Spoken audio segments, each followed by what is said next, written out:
Owacho ni the president ba Kenya ka ne o represent Kenya kata kichiwo ranyisi maber kaka ker ma Kenya.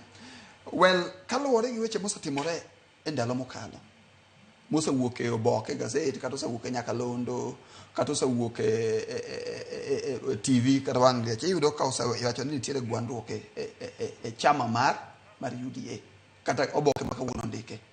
Koro kaka jasiasa ineno kotemo wacho, otemo fuono ni onge siasa, otemo ingeni ilombo jatendi. Jatendi ilombo ni jowi inene ko loko ng'eye. Iwewe ko loko to koduogo ting'eyo ni mai kaka dama wachi. But wang'eyo kaluwore gi weche mosawacha Nyakalondo moken rumors kata mosawacha e boke magazet ni nitiere gwandruok e chama mar UDA. Being a politician, always a politician. Canada care gik miwinjo wacho na goha, owacho hope, can opportunity for all magi siasa. Koro gina siasa, koro ng'ani siasa inyalo kawo siasa ti ikote gi skari maber kabisa. Ti wacho kaka wan jo Kenya wan gi hope nikech ndara ber. Wan gi hope nikech economy marwa kata gerruok mar pinywa koro dhi mbele. Wan gi hope nikech wang'e ni ologowi ok wadwar, living within the means. Wan gi hope ni economy marwa osa recover.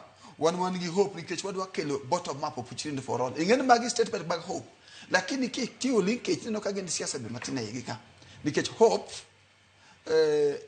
ok inyalo bedo gi geno kaka migene onge. Ang'o mi ageno? Ageno nang'o? Ageno ni kiny ne warom ka nikech invite. Koro hope ok en hope for hope. Hope en hope kan nyaka nitiere msigino ma hope ochungi. Mane gimeno ka temo fuono wach mara mara owacho gi tema ka giwacho. To tempo jo Kenya gi geno nikech bende kote na gi wach madu en weche motendore